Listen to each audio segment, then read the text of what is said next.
Hey, welcome to another episode of Crypto with English. We're in for a special treat today. I'd like to introduce and bring back on my two friends here, the Solar Cowboy himself, Eyob Irko, and Jack Snell, based out of Texas, working on some pretty cool things in blockchain and NFTs and DAOs. And we're going to deep dive into some of the recent developments in their projects these days. So, guys, thank you very much for coming back on, and I'm certainly going to make it a point to come down to Texas before the end of the year as well. Yes, You, sir. You definitely need to. yes, thanks for having us, man. We're definitely Anytime. enjoying the slow and steady community building that we've been kind of crossing paths on. So I appreciate kind of the opportunities and the conversations we have. It's awesome. Yeah, absolutely.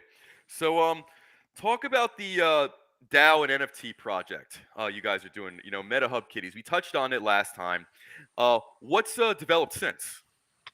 Yeah, so I think I'm pretty sure we've had a bit of combo, but Metaphor Kitties is uh, is a project that was launched on the Cardano network, and it's something that we've been cultivating over time. It's actually uh, it's a pretty cool opportunity uh, where these mints that you're going to do are actually helping animal welfare projects, and one of the first ones that we're working with is Lanai Cat Sanctuary. So this is Right. this is something that we got together with Greg and Rachel of Metaphor Kitties, and we've been slowly building, slow and steady in general, about a 9 series opportunity. So the roadmap is actually going to be pretty interesting. We were not rushing into a shilling game opportunity where we're just offloading JPEGs. Right. And I think we could have went down that route, and I don't think there's anything wrong with raising money um, for opportunities in terms of the DeFi space and NFT. But with what we've experienced since I've been in this market since 2017 in terms of developing, um, slow and steady wins the race in the long run, and building in the bear market. So we've been really putting together really good opportunities. We have 9 other, I believe, sanctuaries and different type of nonprofits, animal welfare programs that we're probably going to be working with along the way. But the cool part is that that's how me and Jack met, and have been working together to kind of put the whole strategy together, and launching out the opportunity, and slowly rolling out a Discord. And it's definitely it's not something to take lightly. It's definitely a tough thing to do, to jump in and take something that just has a really hot take in terms of NFT. That's a really cool thing to do at the time, but it's another thing to keep it moving, and be motivated, and have an outlook of exactly what we're going to see in the next few years. And so I'm just happy to have the people that we're working with together that are really excited to be building these things, even with what we're seeing. And this is something cool in my opinion. And Jack can kind of attest to this, but I think money raising is something that is always looked at as a go-to thing, but we really have slowed down and built a lot of things, that built the fundamentals, really what Cardano is known for. And that's why I liked being in that space. Even though I'm not a maximalist, in any way, shape, or form. I'm a common sensalist, as they say. And I common like sense that. always led me there. And, Yeah. and common sense is going to, allow me to understand that this opportunity is going to be cool. So Metaphor Kitties has been building a lot of stuff. So we'll be announcing things as we go. There's Discord pages and everything of that nature. We have the first minting opportunity that is going to put you in the in line for the next 8 series of things that are coming down the line, and it's very extensive. This is not just like I said, a JPEG shilling opportunity. Right. And so I'm glad to have Jack and him working on his NFT opportunities also. So appreciate you, Jack. What you got to say? Yeah, Jack. Yeah, talk a little bit about yourself and some of those NFT opportunities. Appreciate you. Yeah, I appreciate you, Adam. And I actually got into the space a couple years, studying the crypto and all that, and then it came around. I started working for a hedge fund in New York City, and so I kind of started over in the traditional finance, and you know, over the marketing, like marketing is and basically the whole process, the whole Hey, traditional Jack, just a heads up, you're cutting process. out again a little. Can you hear me a little better? Yeah, a little bit better. Yeah. All right. Just started at a hedge fund, and I was able to Greg and Greg introduced me to Eyob, and we met for kiddies, and uh, uh, then I've just been continuing school. I started J Frost, really awesome. Eyob's been and uh, we also got like a bit of a digital asset for ourselves, and like cattle ranchers in Texas. So that's been so starting from the traditional side, and then kind of coming over here where we're all about like community building. It's been refreshing and an awesome experience for kind of being a really good mentor through a lot of cool things, and it's been All right. Well, I think I only got maybe only every second or third word there, but I think I got I think I more or less got the point that you're trying to convey, and it's certainly quite a journey. It's glad that you and Eyob connected to get some of these processes and some of these projects rolling. So Eyob, I was going to ask you. So just to kind of maybe enlighten the audience, why did you ultimately choose Cardano to roll out this project versus, let's say, maybe Solana or Polygon or some of these other names that you see floating about? That's actually a good question. And I think a lot of times this is a very time sensitive question in general because at the time, depending on the times you ask me, I will have a different reason why. But what's on average held steady and why we've kind of gravitated towards Cardano is one of the things is their community building strategy has been one where you have a lot of really intellectual people that have gotten together because it has been a slow building, peer reviewed style process. So even though I love the fast running move opportunities, trust me, the degen whatever they call it, degen investing and all the different things that are going on. One of the things that you'll find is if you don't have a good strategy to put your actual layer on, you're gonna end up falling off into abyss in terms of community engagement in the long run. Right. And so for the biggest part, we just had a really trusted, honest community that was coming together and giving feedback. And I think for the most part, all the communities are that way. I don't think that I'm saying anything different, but there was more of a B2B conversation going on where people were having really good tooling opportunities where they're creating tools. So I fell in there because I was already in the solar space, and I was looking for how solar was going to be decentralized in some way, shape, or form, because it already is. I mean, making solar energy is a decentralized way of making energy in general. So it's a footstep ahead to have these things that are going to be on the blockchain. And so Cardano was just Right. a place to build long term because the most secure networks and the big things that we're seeing in general from either price hedging or from security standpoint or from good or bad written code or any of these things that are,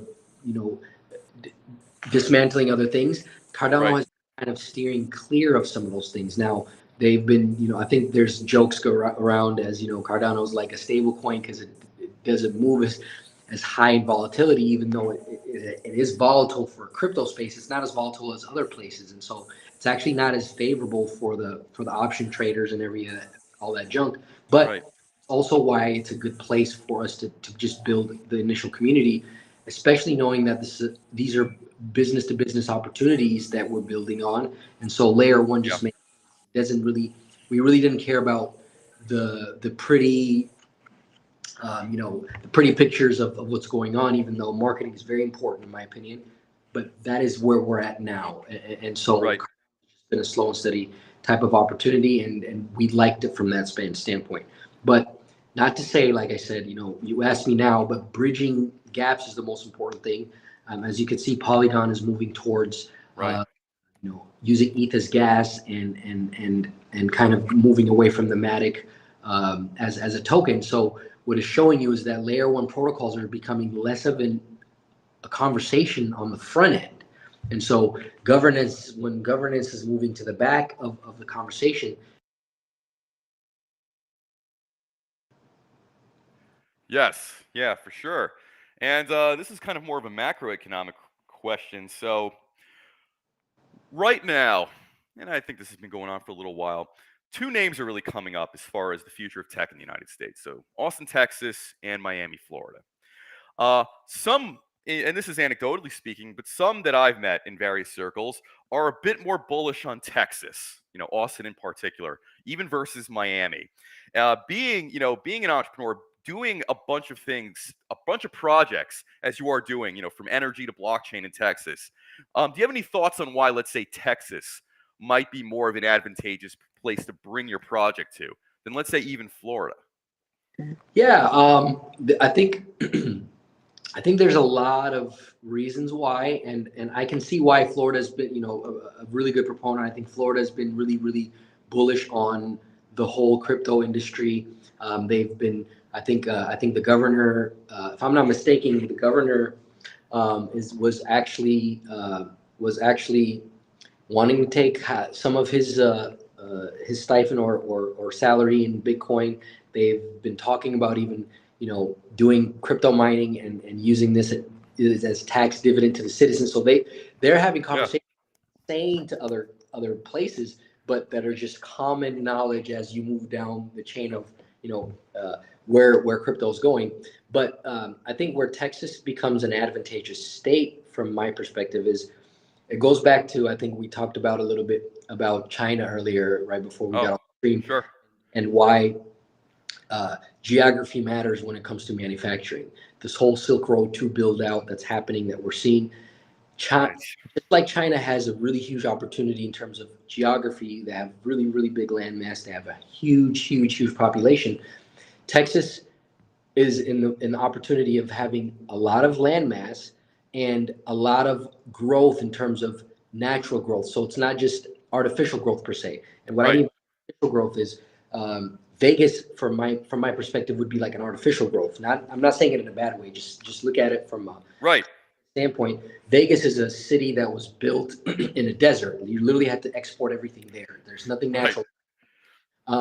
Whereas Texas, there's been it almost feels like it has all four seasons. If you go from Midland, Texas, all the way to other, you're almost going through all the different seasons. I think from what I remember, and I've when I was doing door to door and driving around, I was driving like 4,000 or 5,000 miles a month sometimes. It will take longer to go from Dallas to El Paso than it would from El Paso to like California. Wow. Yeah. So you'll drive like almost 14 hours straight, and you'll still be in Texas. Yeah.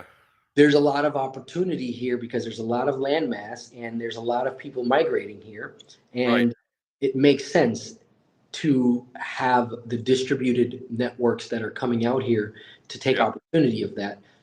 You have the state tax. There's no state tax, obviously. I think both Florida is the same on that end, if I'm not mistaken. But from my perspective, it's just because everything is just the melting pot of opportunity has just been put together seamlessly together. The politics are where they need to be. From my perspective, as somebody that's like down the middle on a lot of the issues, the politics are where they need to be. Um, but at the same time, the opportunity for people to grow together, no matter where your political affiliation is, Sure. there's a lot of opportunities for that. So I think that there's huge opportunities for that growth. The second part that I see from the energy perspective is it's been deregulated. And in my opinion, the most successful deregulation probably has happened in Texas.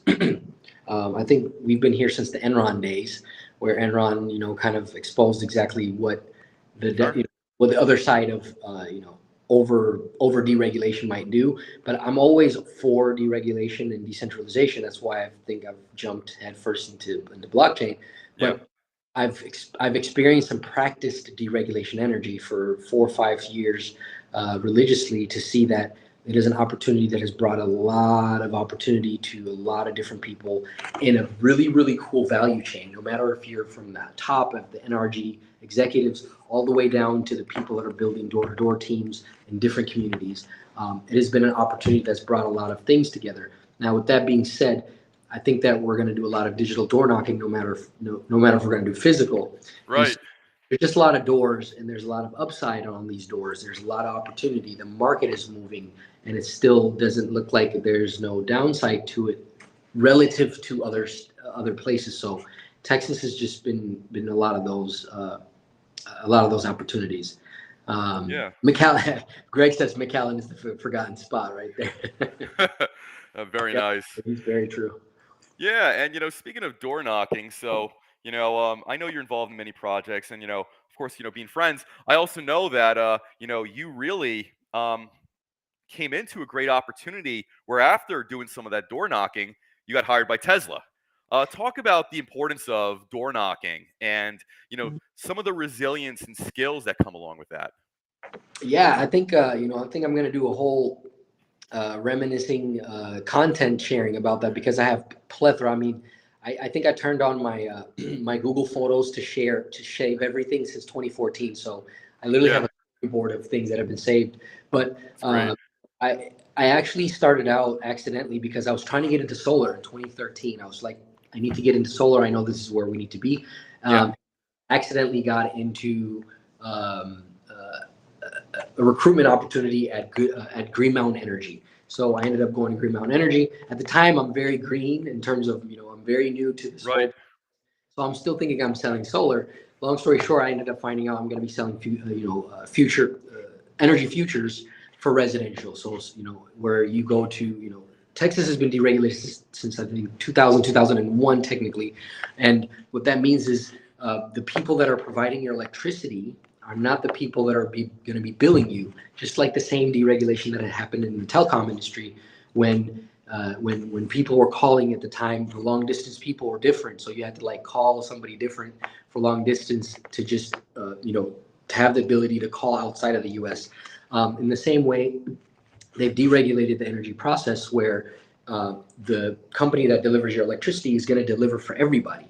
And what they do is they just make sure that reliability is not something that is hampered no matter who you're billing. And these other billing retail providers, they go out and purchase energy futures from different places and pretty much bid on customer acquisition. So the same way insurances, everything like that, bid the same way. And I think that it's been a really successful opportunity, no matter some of the downturns. And I started door knocking there I think very successfully, and ended up running into Solar City. Hey, we got it back. Do we got you back, Jack? Jack? How's the connection?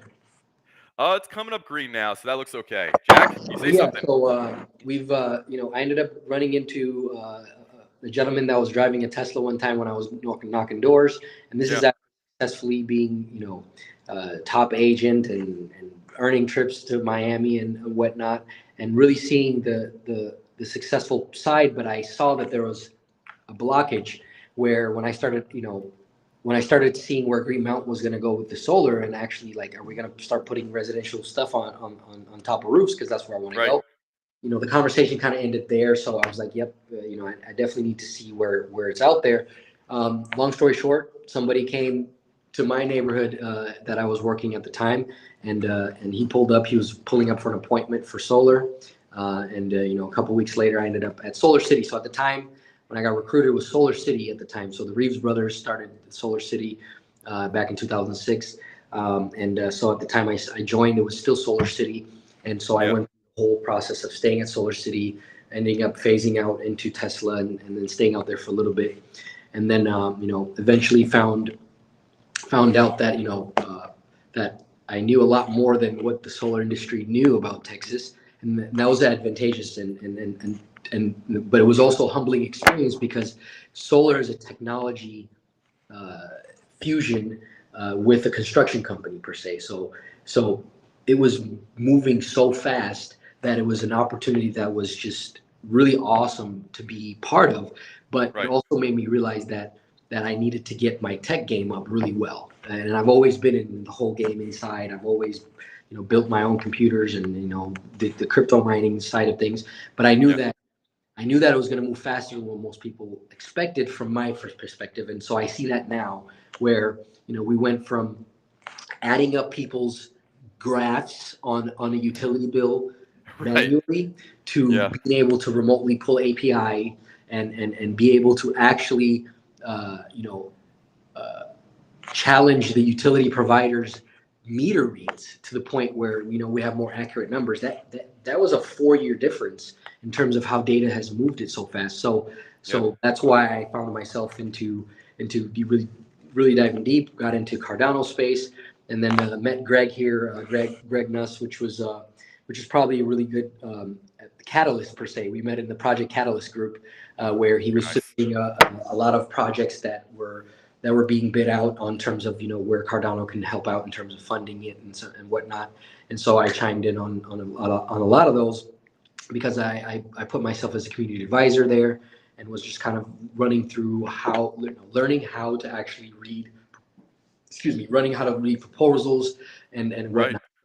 And then we met Jack, and then it's kind of a long story here where we're here. So Jack has kind of been involved since launching out Meta for Kitties out there with Greg and Rachel, and they've been doing an amazing job of having us not to shill things, and that's one of the things I want to appreciate with the way we've been working is we're not out there.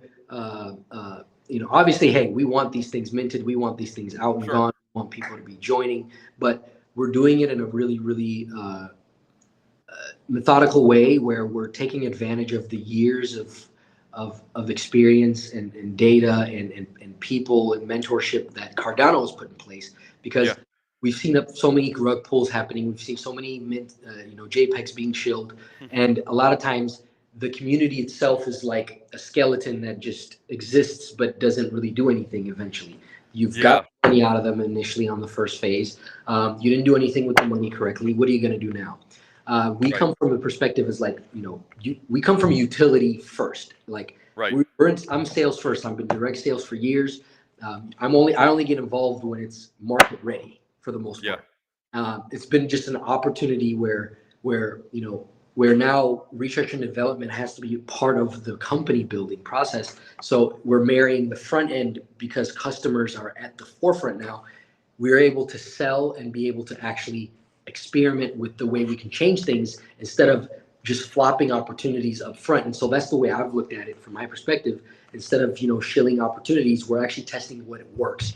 And so we've been really finding our groove and really got a really great opportunity. We have an opportunity now with all the different things going on to marry animal welfare into this project, to marry hedging your net metering opportunity, because net metering is going to be gone in the long run.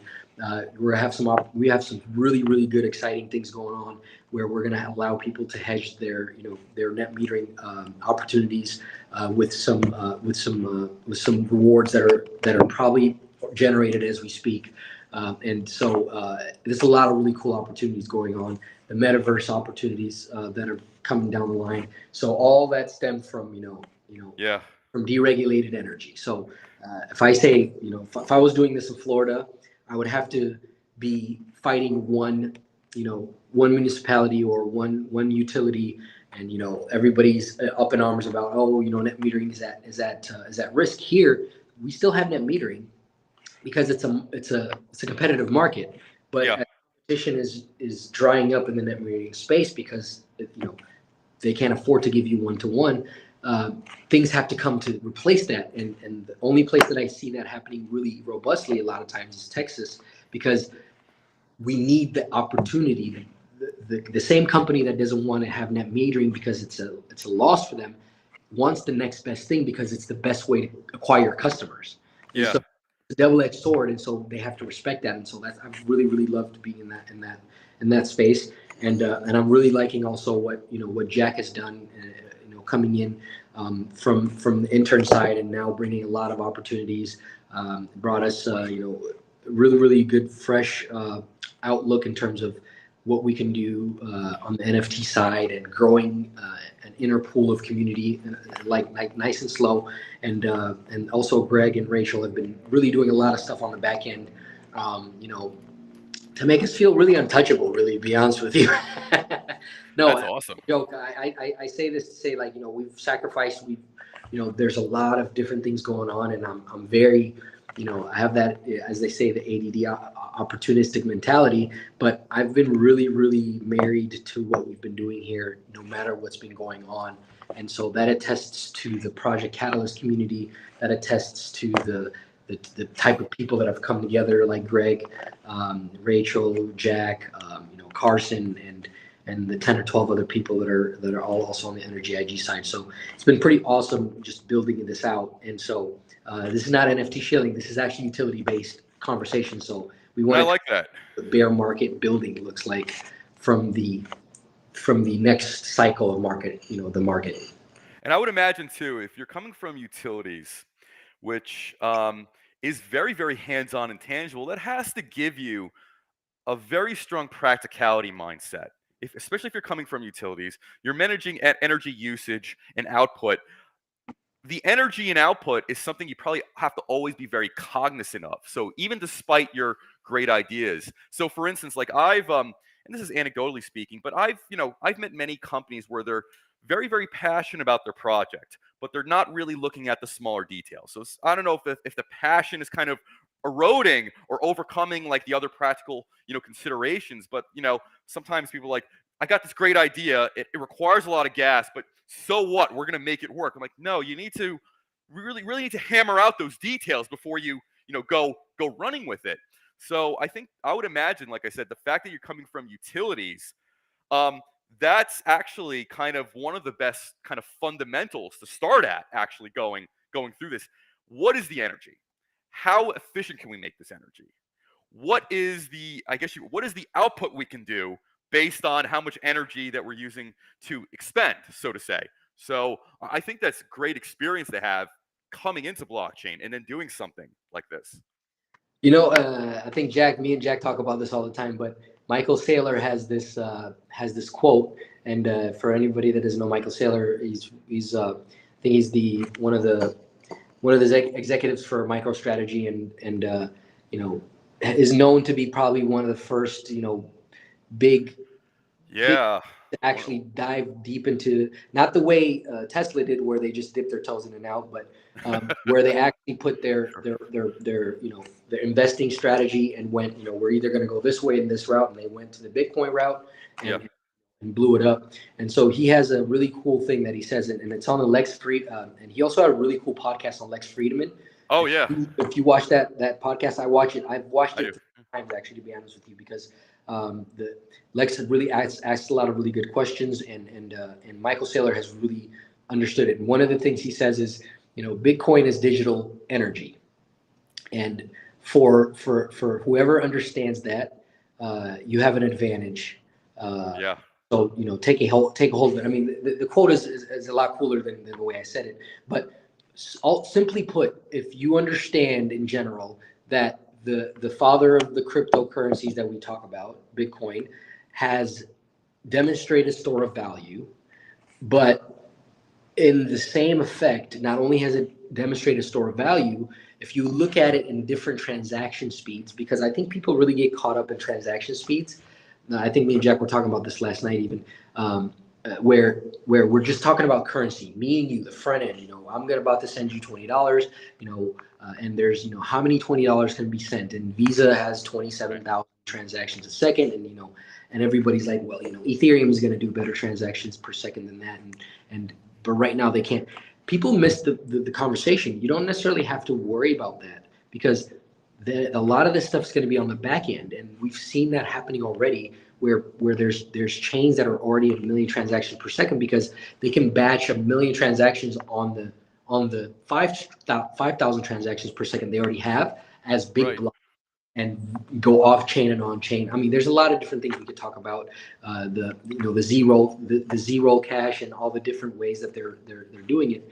But one of the things that I've noticed is the conversations get lost. It is the ability for us to get really, really expensive economic value in the cheapest possible way from one end to one end. That's really what we're talking about. We got to drop everything else out of the window. One Satoshi is one economical value. What does that mean? What it means is there's 20,000 cryptocurrencies now, because everybody has a different definition of what that economical value means to them. But when we step back, all it is just energy spent. And so when I look at it from perspective, it's just energy spent. We don't need to worry about whose transaction per second is better. That might be better for the ETH guys because their gas fees are getting shitty as fuck. We really don't care over here, right? So it doesn't matter. So when you look at it from that perspective and really being professional about it, it matters depending on what the network need is. Because, I will give you a perfect example. Cash App uses the Lightning Network. I can feel it from the change, because I've used Cash App since 2018, and I felt it from the moment Jack Dorsey moved from dropped himself from Twitter and went off to run Square. There's a big reason why, and they bought $50 billion in Bitcoin. There's a reason why, because they know how to make it effective from their standpoint, but nobody understands that it's there. The Lightning Network is something that gets built on the back end. So as a person that's, like I said, a non-maximalist, I'm very, very practical, and there's practical applications already happening at lightning speeds in the market already. So if you understand it from that standpoint, it's just finding out exactly how we can apply it. So from the utility standpoint, we're talking about national security, we're talking about defense, we're talking about huge implications when we're getting into the energy space. So Cardano just felt like a really good place to explore a lot of this stuff, because they use really, really stringent rules, and can't code things in a malicious intent per se, because it's based on a lot of those restrictive parameters. So that's just the common sense thing that I was looking from that perspective, because I knew that I don't think the layer one of running the energy grid, nobody sees what ERCOT is seeing right now. And that's what I look at it. Cardano is going to be running a lot of softwares that ERCOT might be needing, or a lot of softwares that a lot of these companies that want to sell to the consumers might get a Cash App front end. That looks really pretty. And so from that perspective, Bitcoin is digital energy, crypto is digital energy from that perspective. And so this is the place that I think the utility industry's long been the place that we're going to systemize a lot of this stuff, and I've seen that coming. And I think that with this new market that's coming up, the fact that we're going into this recession conversation, and anytime these conversations are happening, energy prices go up. Energy prices end up quadrupling, quintupling. This is the time where you could prove yourself to see where you can put these transaction opportunities in place, to make this a better living for somebody else, because there's a lot of people that can't afford their energy, let alone afford really cool looking solar. So it's a matter of taking the opportunity from getting rich in this new generation of solar business to, can you actually make an impactful opportunities out of it. And so I feel like sometimes I almost stay broke investing into the blockchain side, just to see a really good opportunity that everybody else can also be a part of, because this is the place where you can build something where your equity is not going to be, snatched behind you just because somebody feels like it. So I really like that opportunity from that standpoint. And I know Jack probably has his side from the hedge fund side that we've talked. Yes, of course. Jack, it looks like we have you back, so the floor is yours. Jack. No audio. Going to try to read and mime what he's saying. Yeah. We can't hear you, buddy. Yeah, I can't hear you. We heard that. Yeah. How about now? How about now? Yes, we can. Yeah, I can hear you. All right, awesome. Okay, we lost you again. Yeah, a little choppy still. Oh, just choppy still. Now that's a bit better. All right, if I start getting choppy. Yeah, it's choppy again. Are you at your ranch? Oh man, I'm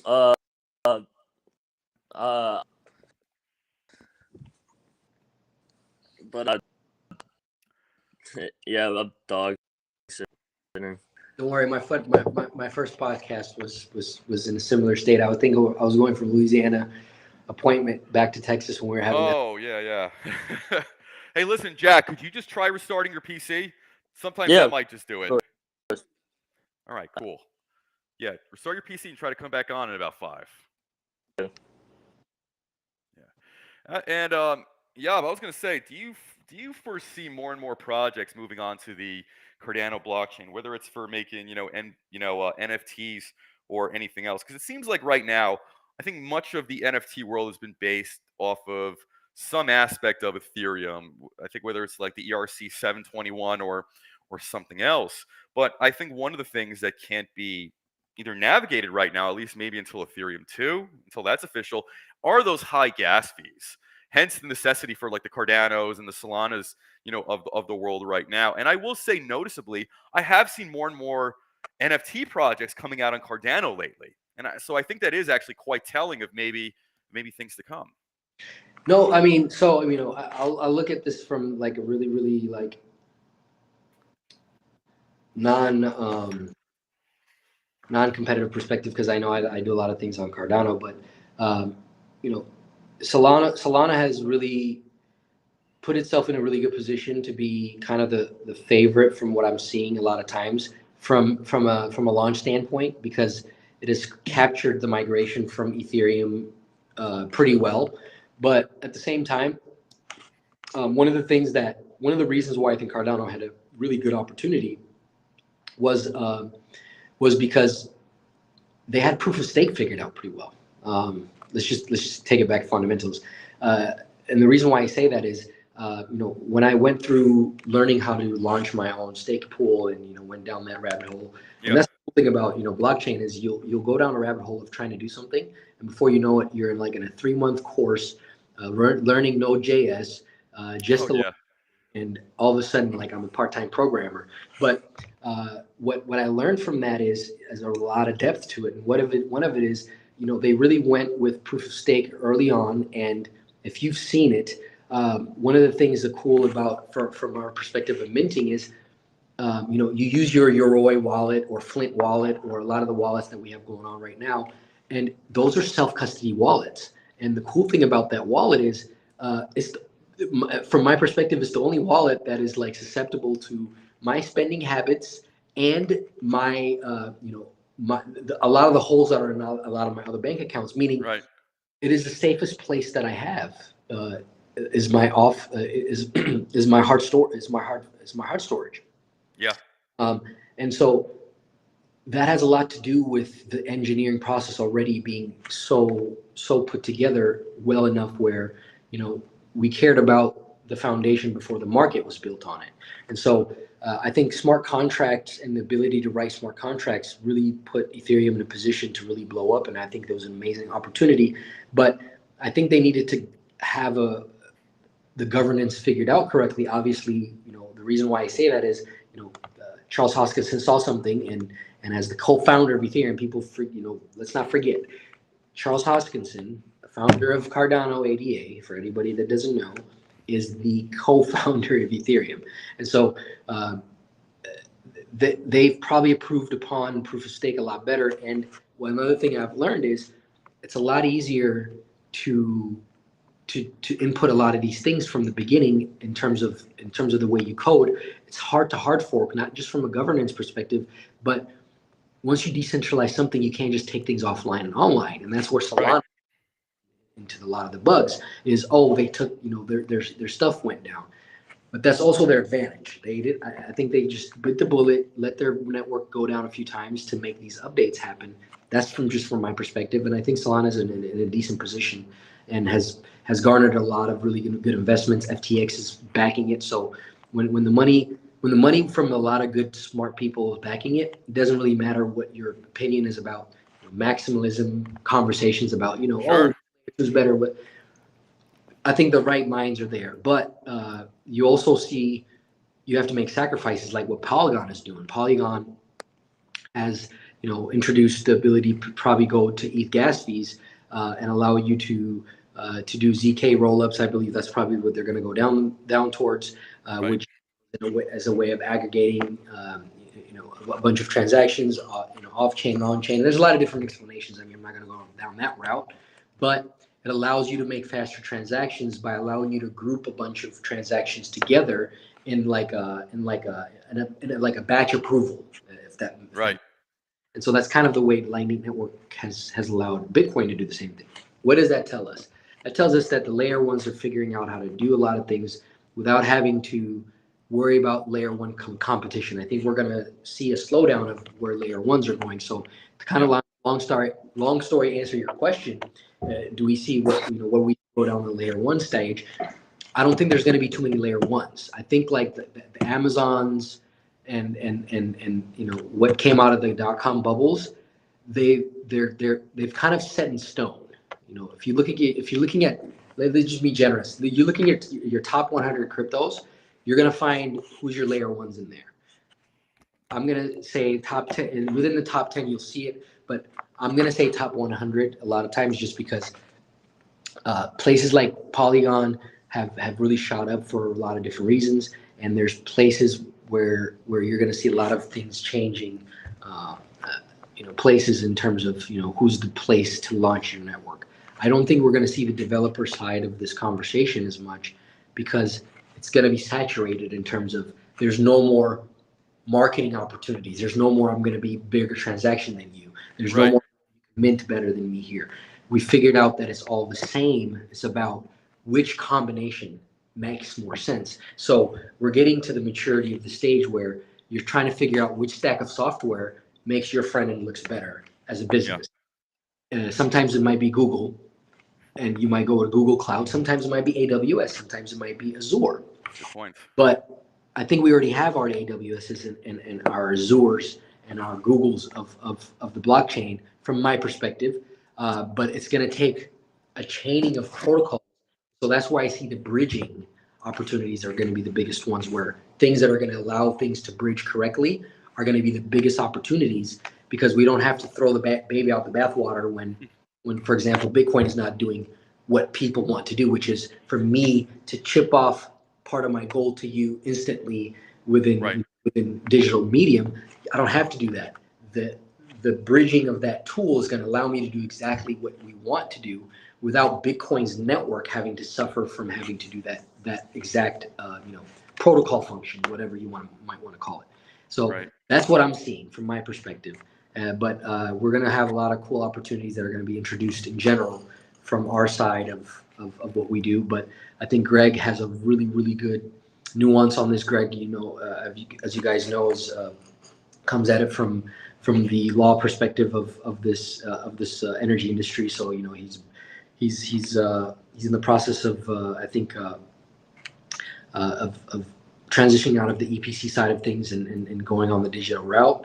And so from his perspective of EPC and my perspective of direct to consumer, and that's what I'm talking about. That relationship is kind of the most important relationships nowadays, because you can iterate so much faster when you carry R&D from top all the way to bottom, so that you can switch it out. So that's kind of what we're seeing from our perspective. Got it. And Jack, it looks like we have you back. You want to chime in? Yep. Try again here. Can you hear me? Yeah, I can see the fan moving pretty smoothly, so I think we have a decent connection. Yeah. Yeah. So I heard y'all talking a little bit about Cardano. I think another thing we like a scientifically based solution. You know, everything is peer reviewed, where as in a lot of other spaces, a lot of hype marketing and a kind of a lot of empty and so that's something else we really appreciate about Cardano is just take to make sure that everything is working smoothly before they even put it out.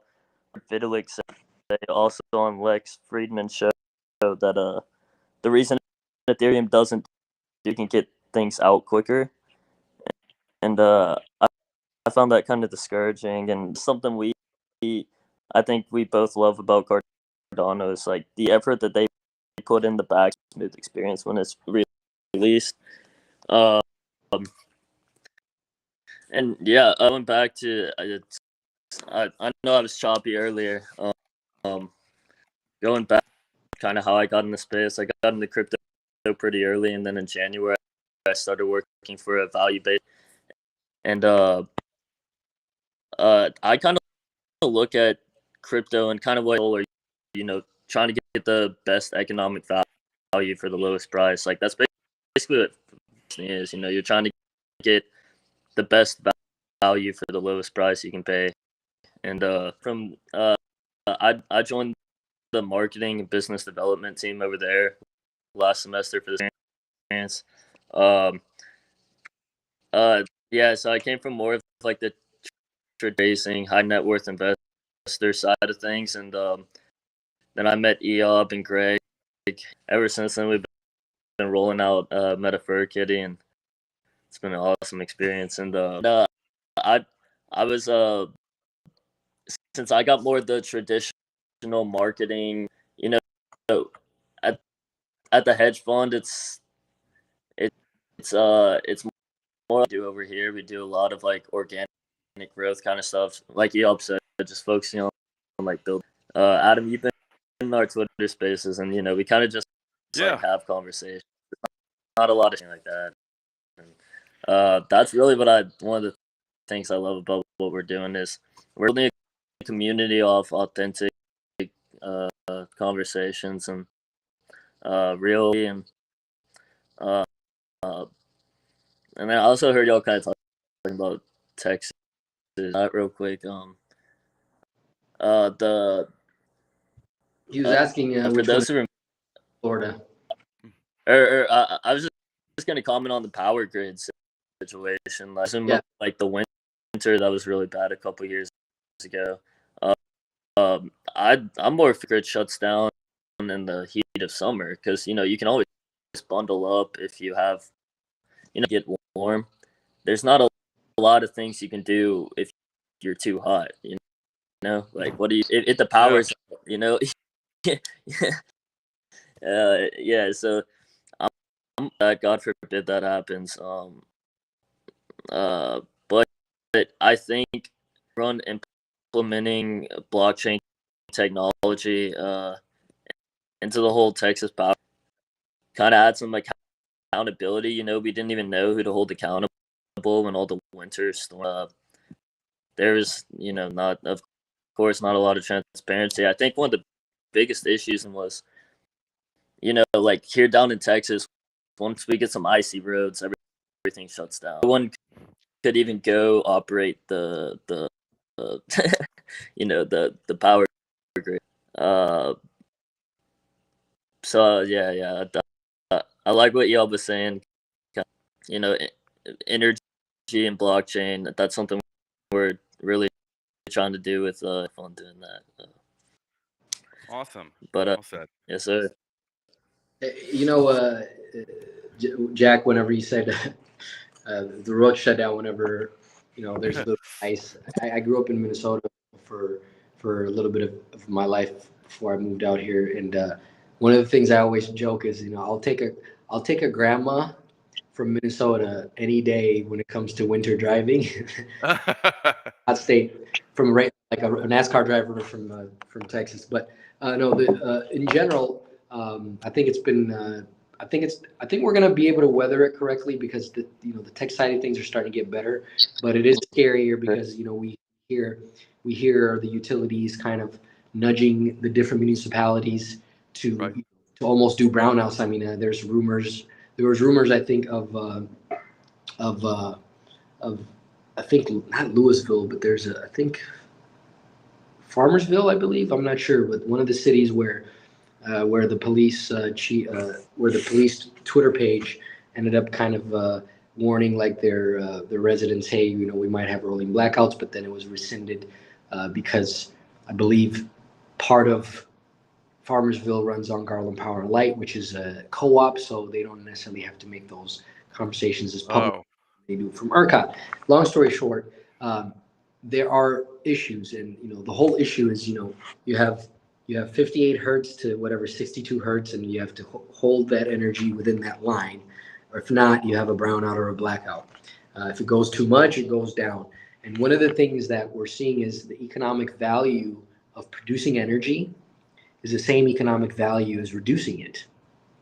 And so I think that people are going to start to understand that cutting back energy doesn't mean cutting back costs by making yourself uncomfortable. It's by making technological advanced feature changes like putting solar, putting batteries, hot water heaters that are electric, making your home more efficient, and that in turn will give some return on investment. And that's really where I think the whole economical transaction, like Jack was talking about, getting the best economical value for the lowest price. That's the rule of thumb that the blockchain runs on. And so because the opportunity is decentralized, there's opportunities we're working on right now where you can produce energy and get credits back in crypto that allow you to be able to to kind of earn your value that you've been creating over time. And that's something that has been that has been worked on for a while, but it's where Texas is probably where it's going to be a cool opportunity to try that out on. So it's going to be a cool next I think few months to a couple of years that we're going to see some pretty insane opportunities that are going to come out of this blockchain space in the energy industry. good stuff. Another thing I'll say Yes, Jack. is at Consensus this past year in Austin, and another thing I've been noticing is it's just exploded as like a hub for like international like trade events, like entertainment. It seems like there's like some kind of conference here, like all like every week, and Consensus Consensus was huge. We had like 20,000 people there. Like, international people came in. Yeah. It was a blast, and I was being from Texas, and I've never made it up to New York, but being here from Texas, it was a really cool experience that they had it here down, and it turned out great. I think me and Jack both say I've we never have been to the one to in than go to New York. Huh? I said I think me and Jack will both agree we'd rather host you than go to New York. I can't. You know what? I can't blame you. I'd rather just. I'll fly down to Texas. Hey, you were Man, supposed to be a Consensus, right? I You was. went to What Dubai? happened was that week I was already booked and presenting in Berlin. Yeah, Berlin. For the blockchain Oracle Summit. So I guess given the dates between the two, they overlapped. So there was no way to kind of do Berlin, which I was already contracted out to do, and then make it to Consensus and fulfill like a contract at another company there, because it would require me to at least miss like the first 2 days. So yeah, I kind of so it kind of unfortunately I couldn't come down to Consensus and do that. But I will be down there, and I'm definitely gonna let you both know well in advance when to do that. And besides it is rather humid during the summers up here anyway. It's humid, like it's kind of that sticky kind of heat. You feel like all the humidity and all the smoke is just kind of stuck to your skin and stuck to your clothes and stuff. So yeah, I think I'd rather fly down to Texas. yes, sir. Yeah, I mean it's pretty hot right now here, but not as Houston always stays humid. Yeah. And I had a question too. Do you see any type of like synergy between, let's say in Texas with drilling, oil, natural gas, with blockchain? Do you feel that in some ways there could be some sort of synergy there that could eventually lower the costs of energy for everybody, starting in Texas and then perhaps even nationwide? Oh man, I know Jack's got something to say about that. I think that's actually one of the good opportunities. The off running, a lot of the waste energy that's been going on. So if you go across a lot of West Texas, you'll see you'll see a bunch of spouts of flames that are just being thrown out, and that's the energy that the methane that is being produced from all the different areas that have been drilling. A lot of times it's better to just burn it off than keep it in the house. Well, there's huge moves of companies that have been pretty much launching Bitcoin mining operations around these areas to capture this energy loss. Wow. That is where I've been trying to get people to understand that when they say it's energy intensive to mine Bitcoin. Yes, it is, because we're doing it in a traditional sense under the traditional parameters of the way Right. holistic nature of things have been set up, the financial systems. But if you're looking at it in a decentralized way and you keep it simple, like if my house can get its own energy, but also sometimes give energy to the community at the same time, Right. but not have to rely on itself all the time and have a backup energy from the power grid, that Right. is the centralized nature of ways to keep yourself resilient. And so if you have if you have oil and gas and you know that this is an economic opportunity, but we also know we have to go, we have to do some green, we have to do some things to make our economy a lot more greener, and we know that there's a way to marry that. I don't think we need to be out there screaming, shut the pipelines down and all that good junk. I think there's a good way to marry these, and this is a good example of Yeah. these married together, because you have places that have economic opportunity waste that is now being recaptured. And so the best way I have a good example that I can share with you. I forgot, you can kind of check up on this on the facts Sure. about, if I remember correctly, Green Bay or Wisconsin is the cheese capital of the world. And I remember there was a time, I don't know if it's in the 60s, 70s, whenever whey protein became kind of a big move. A lot of these cheese companies were pretty much throwing out their water, the salt water, the brine that you have your cheese in. Well, Yeah. long story short, they came about a time where they realized that they can actually refine that water, and that's where whey Whey. I protein. was gonna say, yeah, whey protein. Yeah. Imagine a 3, 5, $10 billion industry coming out of waste that was last year just being thrown out. That's a very good point. That And right is a huge move towards being able to get, to meet a lot of these green opportunities where, I know that people are screaming, like, I think on both sides there's some good merit to this conversation where, we can overly mask ourselves into this green movement and put ourselves in economical positions where, outside powers can kind of, decide the difference just by raising oil prices, or you can do a lot of things to alleviate a lot of the outside waste that's going on, and that's where a lot of blockchain comes in. Just like I said, we were, at the beginning of the solar industry, we were reading bar graphs to guess right. exactly how much annual energy you need. Now, I mean, I go as deep as putting, monitoring systems inside your breaker panel, where we can see exactly when your AC turns on and off at every millisecond, like 50, it measures 50 times a second, to the point where we can be so accurate. That is where you find the differences in this device actually that I'm speaking of. And, we'll talk more about that as we release things, but this device Yeah.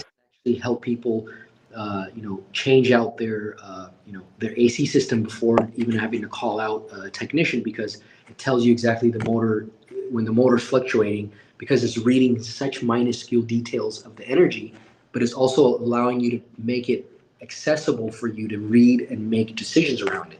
And so, kind of going back to your, question, hell yeah, there's huge opportunities to marry all the different energy sectors, because they all have to be seamlessly together, Right.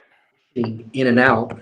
And that's where I see energy being layer one protocol, where people don't know exactly what's happening. And that's where I think the Texas grid is at, is Got it. we're like a layer one protocol. People don't understand sometimes that it's the Good way of same putting it, yeah. that is delivering your energy. It doesn't matter if you bought it from Green Mountain and that you're pledging to that you're buying 100% wind power. It's just a representation of us being put inside the bucket that everybody's sharing from. But if we can maintain that bucket in a more efficient manner, and so that's where the blockchain, kind of comes in at the layer one level. So, so I think the retail side of things in this market, moving forward, is going to see a lot less volatility because, like I said, we're starting to see exactly where the marriages can happen, and I think energy will start understanding that you need to marry all these things together to make sure that we have a seamless transition, thus creating a market where we can actually function all together. Very well said. And I have one more question that ties into your explanation, which is a great explanation. So, hydraulic fracking, if you will. So, based on what you said with kind of the marriage of blockchain and, let's say, energy, petroleum, drilling, and kind of using that waste from the methane to power, other functions that are going to be very useful in society, such as blockchains, wouldn't fracking logically increase those functions towards, let's say, towards ultimate energy efficiency, so to say? And I know fracking is generally perceived as something that's relatively controversial, but if we're at a point where we can essentially either, streamline and make more efficient some of these other, let's say, types of drilling and mining, I think, fracking is essentially like high pressure fluids. You're shooting it into the earth, and it's like kind of releasing, like trapped, I think, gases, so to say. Is that kind of more or less how it goes? Yeah, pretty much. Yeah. Yeah. So this is the thing. I like to have this conversation as a thing where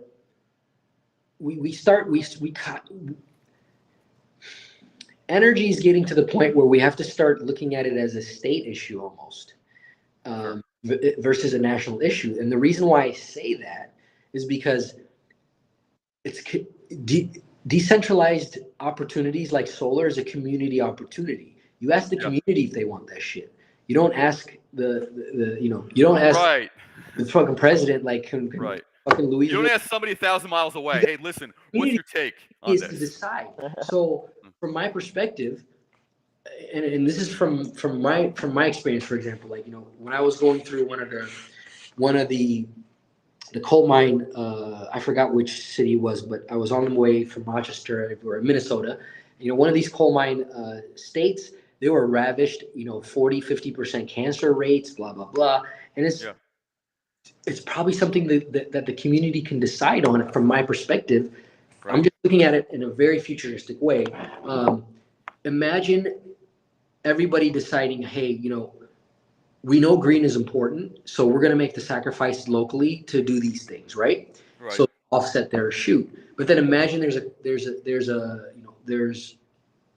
another city that is really, really struggling with their energy demand, and it's probably better to not make an outsourced decision of bringing in something else. Maybe they need to drill their own stuff, right?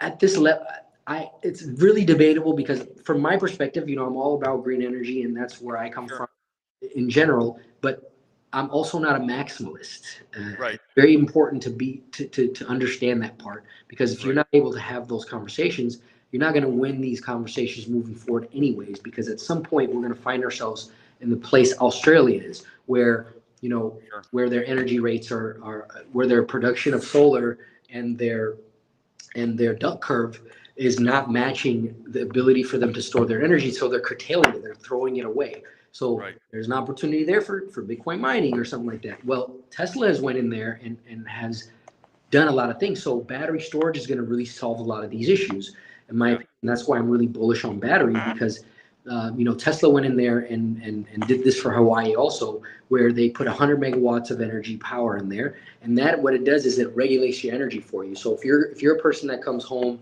at 5 o'clock but your energy rates are going to be shooting at 5 o'clock, the best thing to do is just have battery collected until 5 o'clock and start using it when you get home. Yeah. Right. And then at night you can go ahead and release it back to your utility provider, or you can keep it for yourself. But it's your choice. Yeah. Yeah, for sure. the national energy sector is not making an individual choice on you, and that's where I'm going to start seeing that. I think that our national defense policy is going to go towards protecting our assets Yeah. and less about individual policy making, because the individual policy making needs to be at the local level, and that's where Texas has a really huge opportunity because they have robust deregulation opportunities. So Yeah. already been a robust conversations going on at the local level, and no, there's a lot of improvements that need to be made, but it's a functioning grid that definitely suffered its consequences for not investing where it needs to.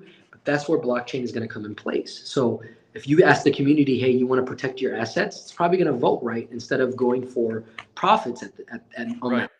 That would have probably saved us from it. So blockchain is going to have an opportunity to kind of decentralize that conversation so that it's not just geeks like me that just look at C-SPAN to figure out what's going on in ERCOT. That's going to be centralized out there for people to figure out what to do with it. And I think that's more powerful than trying to make people eat broccoli per se.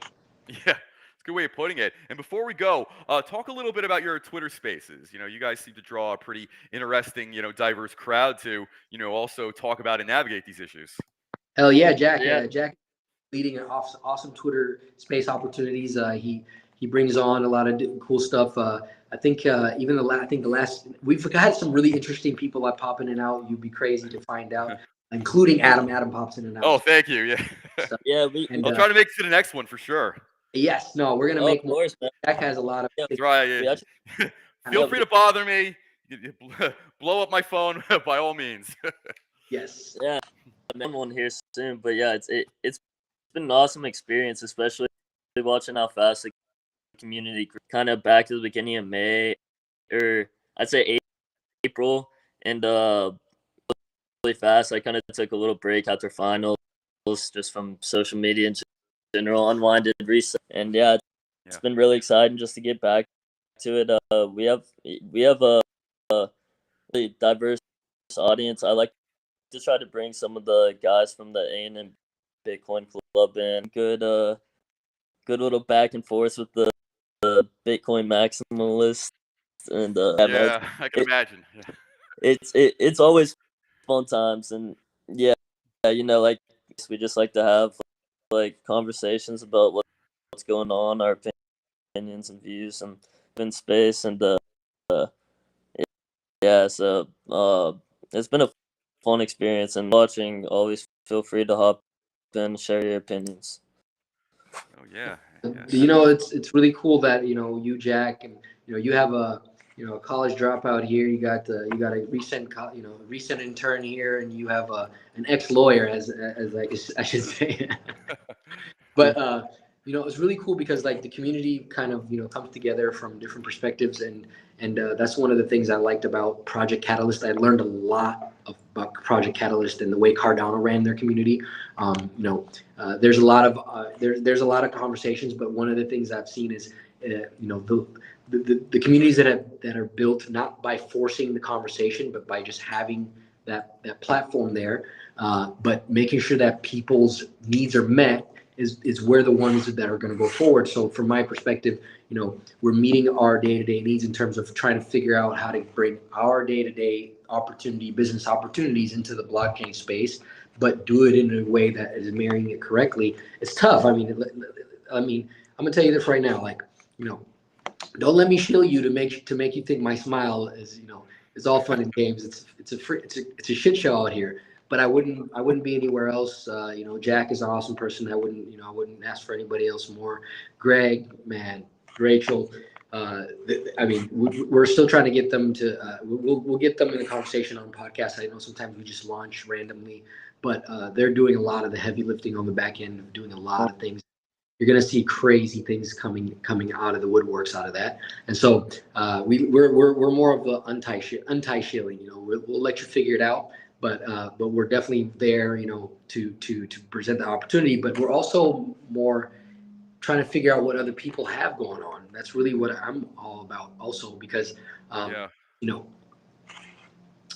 if oil and Bitcoin mining didn't come together in one room, they would never know that they needed each other. I mean, Very good point. And I really do appreciate you guys and doing what you do, and especially with the Twitter Spaces and kind of this more of this common sense like anti-shilling or maybe this maximalist avoidant type of thing. Because I think for credibility to really stand in this industry, it's kind of like if you love something, you have to be able to look at it for both better and for worse. And if Yep. you can look at it that way, you know what you have to do to troubleshoot and calibrate and whatnot. And I will say, like, and not for all people, but like, sometimes if you're arguing with somebody, it's either like hyper shilling or maximalist.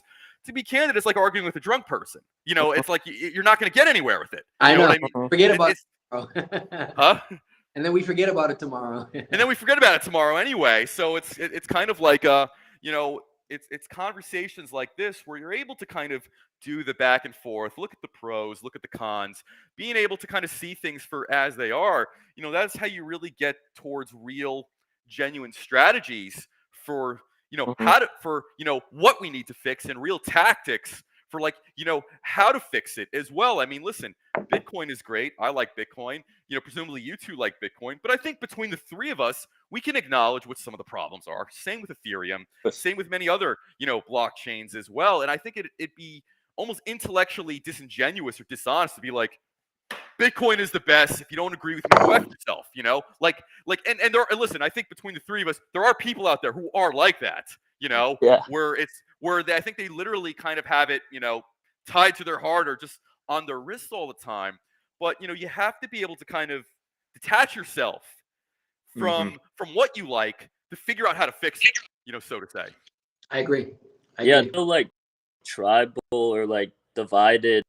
It's kind of like everything that we away from, and like in our traditional society and traditional politics. Like, yeah, it's kind of disappointing when like someone's like only Bitcoin or only Ethereum, and like Right. What's good for crypto is good for us. What's good for crypto is good for Metaphor Kid, for everyone. So any achievement having this space is good for the. I agree. So one thing I'll kind of put on from that perspective of having conversations is this whole time I've been munching on this little it's Ethiopian snack, pretty much looks good. different things that are kind of, it's kind of like a trail mix, right? Yeah. We have it with some Ethiopian coffee, and we're really big on a ceremony. And so I bring that up to say that one of the biggest things in our culture also is to have a gathering of people to sit around, have conversations, and it usually happens at least once a day around like 4 or 5 p.m. traditionally. So the coffee gets brewed, people sit around, they have a conversation. So these are the things that the fireside conversations, as we say. I think every culture has them, and so Bitcoin culture or the crypto culture in general, for us, where our coffee ceremony is right now is Twitter Spaces. So you guys come over and we'll actually definitely have some really cool themes and opportunities. But I just want to say I've always been even growing up, culturally kind of been raised in that household where we've seen all sides, and so we like to have a balanced approach to the conversation, even when one side of the family is going crazy, and I'm like, oh no, man, oh, you got a point, he's got a point. Right. And I like that. And by the way, like if there's any good Ethiopian spots, down in your neck of Texas, definitely like to check it out as well, for sure. Yes, definitely. We'll do an Ethiopian crawl or something like that. Yes, we'll do that. Definitely. We'll have a little blog time, and we'll make this a regular thing. And I really do appreciate you, like Adam. Likewise, guys. Organically put together. Like I said, Jack is the reason why we've met, and so Jack has put a lot of together. Cheers to Jack too. Thank you, Jack. Thanks, Jack. Oh, yo. I don't have Jack. Hey, All right. Well, listen. But really, hey, thanks Adam for having us on, and just a great mentor through all of this, and I'm excited for the next show. Well, and, right back at you guys, and I learned just as much, as well. I think you could say this is like a mentorship synergy, between the three of us, and I certainly enjoy when you guys do Twitter Spaces, and I have to say, I think one of the important things is to have a good crowd, because often, depending on the elements of your crowd can end up speaking for you, even if that's not your intention. So, I think the fact of the matter is when you guys do these Twitter spaces, it's generally reasonable, open-minded discourse, between, people back and forth, and it's respectful and it's enlightening. I think that's a very good recipe, for success. And listen, I make no bones about this at all, but I avoid any type of maximalist, either type of thinking or crowd or events, because I think, and Jack, I think you actually kind of touched on this. We're kind of in this situation where people are trying to censor each other. This goes beyond politics. This could even be about like what flavor ice cream you freaking like.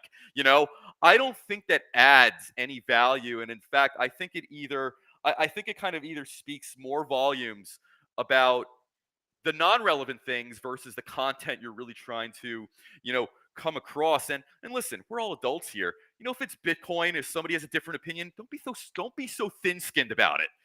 Which you'll see from maximalists, like Exactly. reflexive. Go F yourself. Bitcoin is the best. Well, listen, who really knows what is the best? Really, listen, we're in 2022 right now, July 24th.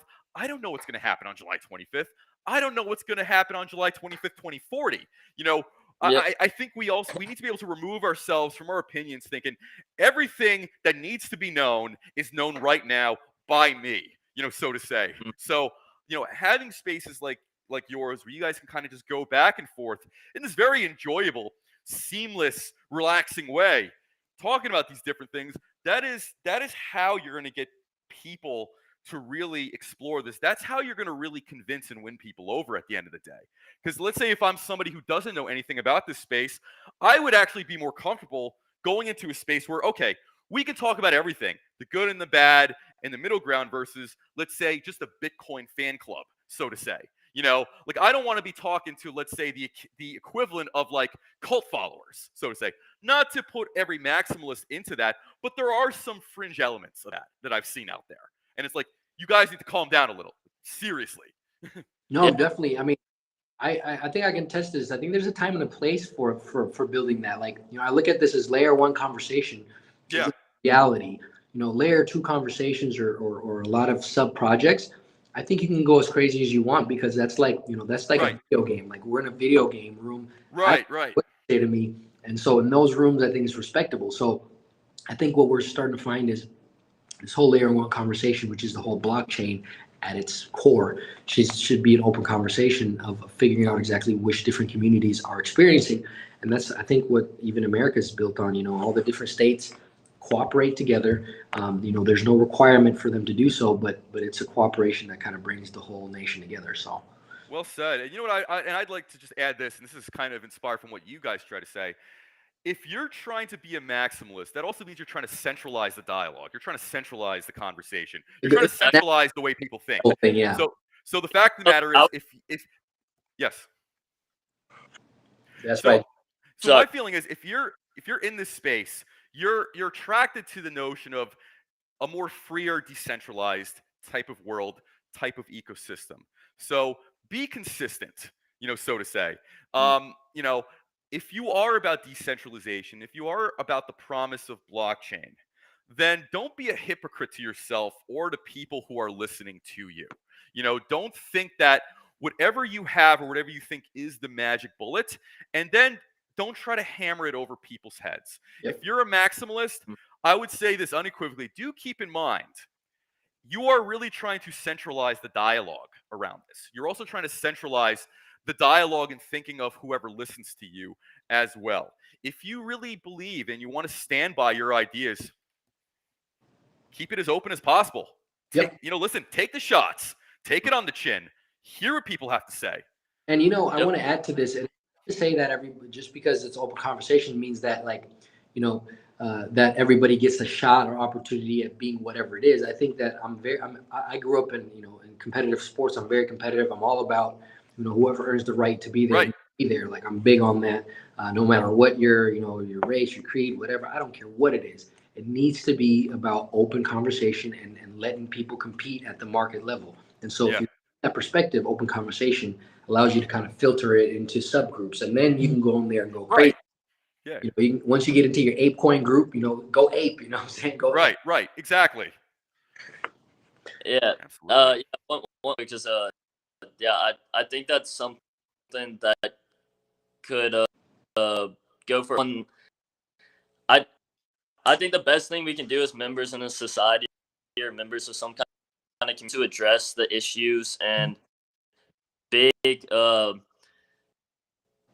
to be addressed within that community or society, and not run away from them and just phones or Twitter and argue about this and that.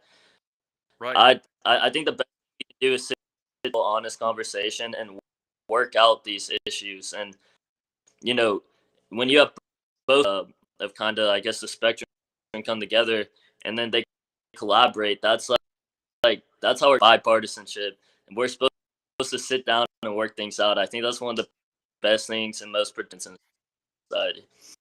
Yeah, I completely agree. Well said, gentlemen. I think that is the perfect note to end on. So listen, I agree. Eyob, Jack, thank you so much for coming on. I mean, you two are my friends, so of course, I love it.